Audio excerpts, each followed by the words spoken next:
una sa lahat. Anong truth commission, anong investigative body pa ang kailangan mo? Nandyan na yung budget, nakikita natin kung paano siya kinuha. Hindi niya alam kung anong gagawin at masyado siyang mabagal gumalaw. Pilipinas, alas 5:30 na. Ito na mga bumabanderang balita. Humarap mag-isa, Vice President Sara Duterte ginit sa budget hearing ng Kamara na wala siyang ginamit na pondo ng bayan sa mga biyahe niya abroad. Hindi malilimutin, dating Pangulong Duterte nakausap daw ng anak niyang si VP Sara tungkol sa politika, flood control at love life. Meeting sa Malacanang, Speaker Martin Romualdez nakapagpulong sa pinsan niyang si PBBM tungkol sa liderato ng Kamara ayon sa source ng News 5.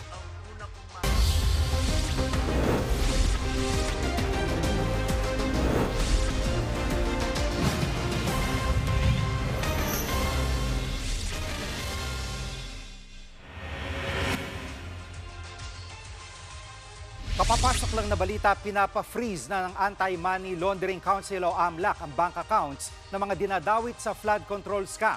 Ayon sa AMLAC, may basbas na ito ng Court of Appeals. 135 bank accounts at 27 insurance policies ang sakop ng freeze order. Pagmamayari ito ng 20 dati at kasalukuyang empleyado ng DPWH at 5 kontraktor. Nauna nang sinampahan na reklamo ng DPWH Ombudsman ang ilang personalidad na dawit sa umano'y katiwalian. Lalong umuugong ang balibalitang papalitan na bilang speaker si Leyte 1st District Representative Martin Romualdez. Live mula sa Batasang Pambansa, nangunguna sa balita si News 5 House Correspondent Marian Enriquez. Marian, may katotohanan ba itong mga balibalitang ito? Yes, Jiggy, ilang araw nang kumakalat itong usap-usapang papalitan o magbibitiw bilang House Speaker si Congressman Martin Romualdez. Wala pang nagkukumpirma nga kung totoo yan, pero ayon sa ilang source ng News 5, nagtungo raw itong si Romualdez sa Malacanang para umano makipag-usap kay Pangulong Bongbong Marcos. Ayon nga doon sa ating mga source, kabilang daw sa posibleng options ni Romualdez ay manatili sa pwesto, mag-leave of absence o mag-resign. Wala pang detalye tungkol nga doon sa sinasabing pulong sa palasyo. Wala ring kumpirmasyon mula kay Romualdez at Malacanang. Jiggy. At Marian, doon sa source mo, nabanggit ba niya kung bakit kailangan pang konsultahin ni Romualdez si PBBM gayong may separation of powers naman sila? Jiggy, hindi nga malinaw kung ano ba talaga mismo yung pakay ni Romualdez sa pagpunta niya sa palasyo. Pero malinaw naman din na may separation of powers yung ehekutibo at lehislatibo. May paliwanag naman si Navota City Representative Toby Chanco kung bakit kailangang konsultahin si Pangulong Marcos tungkol sa liderato ng Kamara. Pakinggan natin ito. Alam naman natin realidad ng speakership, di ba? Wala naman yung pinaka-importanting numero, wala naman dito sa loob ng House of Representatives. Let's accept that fact. The most important vote is not inside the House of Representatives, di ba? Where is it? Hindi, it's out of respect. Di ba walang gagalaw dito because out of respect doon sa Malacanang. Di ba? So, yun yun naman iniintay ng lahat, di ba? Kung ano yung, siyempre lahat naman kami, we are supportive of the President. At Marian, sino daw ang pinakamatunog base sa naririnig mo dyan sa Kamara na pwedeng pumalit kay Romualdez? Jiggy, ay nga doon sa ilang source, kabilang doon sa mga matunog na maaring pumalit kay Romualdez kung sakali ay si Isabela 6th District Representative at House Deputy Speaker Faustino Bojib D. Kapartido ni D si Pangulong Marcos sa Partido Federal ng Pilipinas. Lumulutang din yung pangalan ni na House Deputy Speaker Ronaldo Puno at Bataan 2nd District Representative Albert Garcia na pareho pong taga-National Unity Party. Kasama nga rin sa umunoy matunog na magiging speaker ay si House Senior Deputy Speaker at Quezon Representative J.J. Suarez, wala naman sa Lakas CMD na kapartido ni Romualdez. Jiggy. At meron ka bang napapansin na kakaiba sa sesyon ng Kamara kanina? JG, napansin natin kanina nga na nag-resume tapos biglang nag-suspend yung session kanina. Pagbalik, mabilis din itong natapos. Hindi nga umabot do sa 20 minutes yung session at bukas raw sila babalik 3:00 ng hapon. Yan muna ang latest dito sa Kamara. Balik sa JG. Yan po ang ulat ni Marian Enriquez live mula sa Batasang Pambansa. Payag daw sina Senador Jingo Estrada at Joel Villanueva na buksan ang kanilang bank accounts sa gitna ng pagkakadawit nila sa flood control scam. Live mula sa TV5 Media Center, nangunguna sa balita si News 5 Senate Correspondent Mean Los Baños. Mean, ano pang sinabi ng dalawang senador? Yes, Jiggy, handa nga raw sila Senators Jinggoy Estrada at Joel Villanueva na harapin ang anumang investigasyon na may kinalaman sa flood control scandal. At handa rin daw ang dalawang senador na pumirma ng bank secrecy waiver. Anong ibig sabihin yan? Na pwedeng buksan yung kanilang mga bank accounts at makita yung cash flow para magkaalaman na raw ba talaga kung nagkakaroon nga ba sila ng kickback o wala. Samantala, yung kampo ni Senator Joel Villanueva naghahanda na at nangangalap na ng mga ebidensya para makabuo raw ng isang airtight case na isasampa laban kay dating DPWH District Engineer Bryce Hernandez. Narito ang bahagi ng pahayag nila Senators Jinggoy Estrada at Joel Villanueva. Pakinggan natin, Jiggy. Ako, I'm open to any investigation. In fact, Mr. President, ngayon pa lang, kahit hindi pa nagko-comment sa Blue Ribbon Committee ni Senator Lacson, ngayon pa lang, I'm willing to sign any waiver to open my bank accounts. And that I'll put that on record. We have been consistent ever since. In fact, we have a bill for government officials na dapat naka-waive yun. I was just elected as Committee on Banks Chair. I'm open ever since. Kung tutuusin, magandang development yan, Mean, pero kung pagbabasihan yung sentimiento ng mga mamamayan online, hindi sila naniniwala na kumbaga may kapupuntahan to kahit papabuksan yung kanilang mga bank accounts dahil yun, nandun sa mga comments nila, kanilang mga aligasyon. Sa ibang balita, Mean, nagka-tensyon sa plenaryo kahapon partikular sa pagitan ni Senate President Tito Soto at Senator De La Rosa. Ano ang kinahinatnan nito?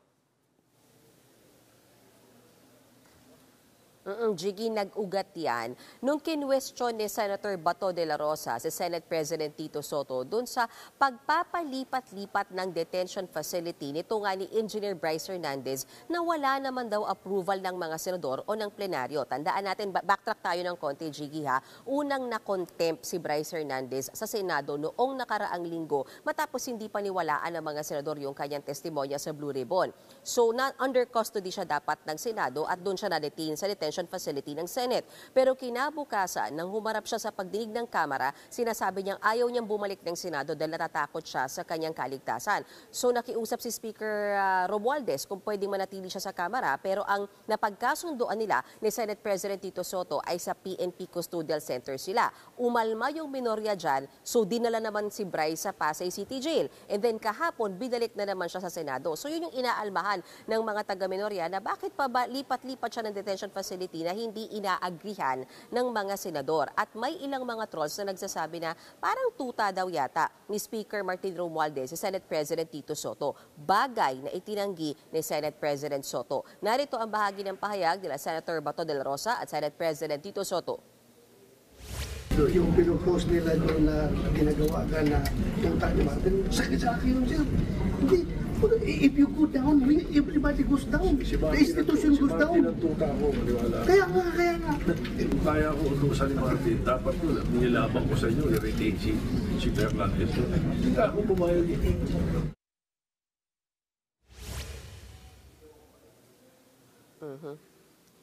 Jiggy, yan na muna ang latest mula sa Senado. Balik sa'yo.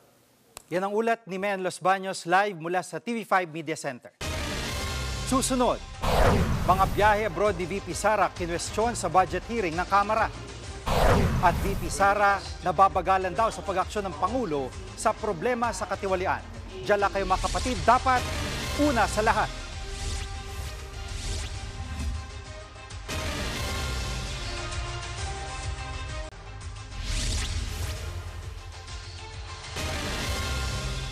Mag-isang umarap sa budget hearing ng Kamara si Vice President Sara Duterte kabilang sa inusisa ng mga kongresista ang kanyang mga biyahe abroad.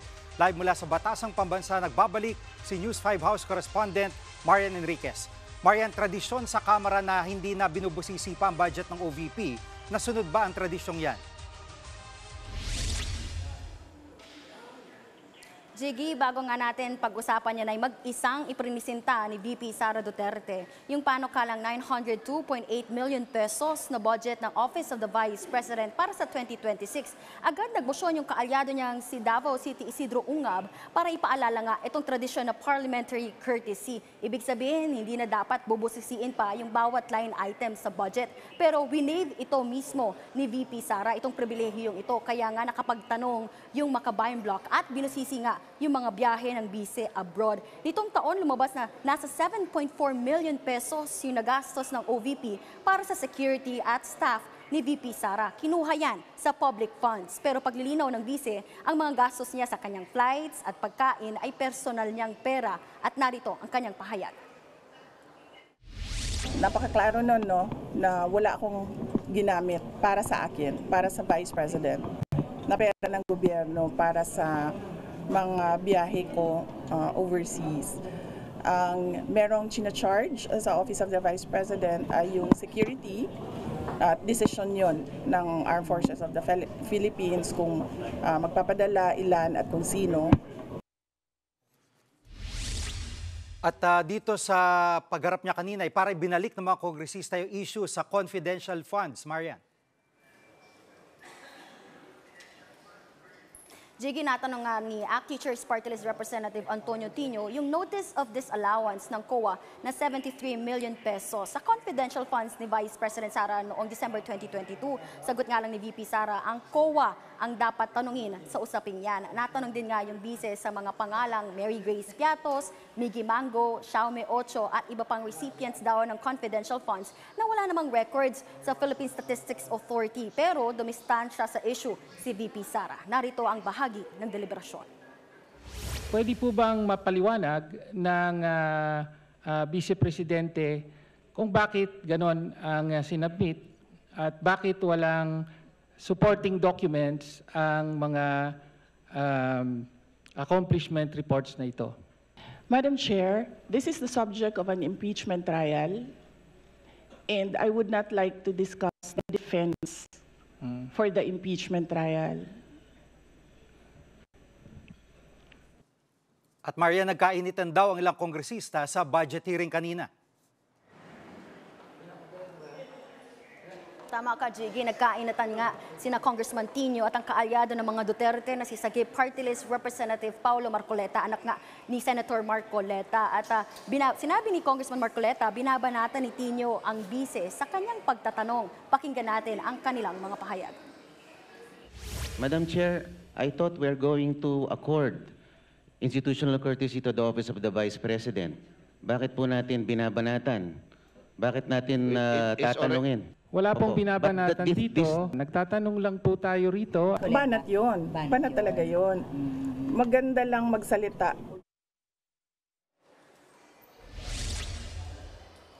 Jiggy, matapos nga yung higit isang oras ay lumusot naman sa komite itong panukalang budget ng OVP. Sunod itong isasalang sa plenaryo. Balik sa'yo, Jiggy.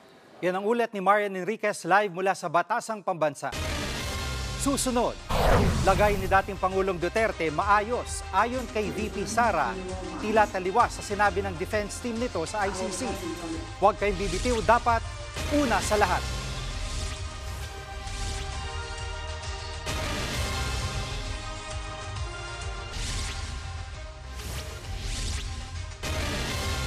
Mismong si Vice President Sara Duterte nagsabi na maayos ang lagay ng kanyang amang si dating Pangulong Rodrigo Duterte.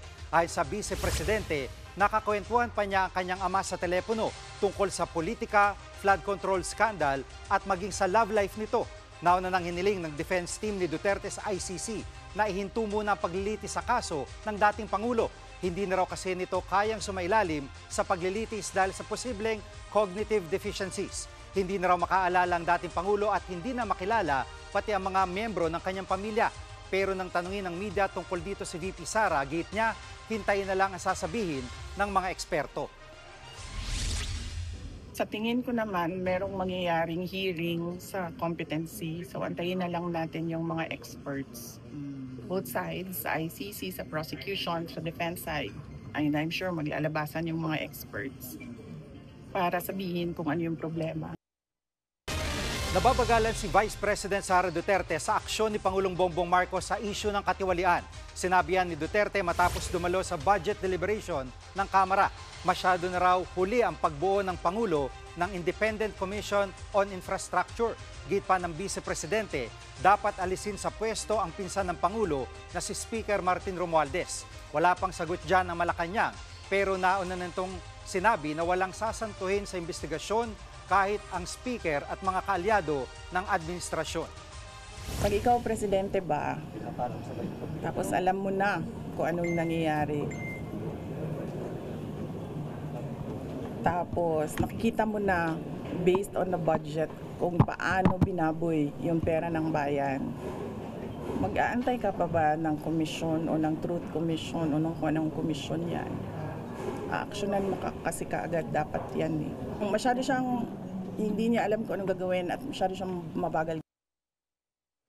Mga bumabanderang headlines, alam mo na, dapat una sa lahat. Abangan niyo po ulit kami dito bukas sa TV5, 1PH, RPTV, True TV at 105.9 True FM.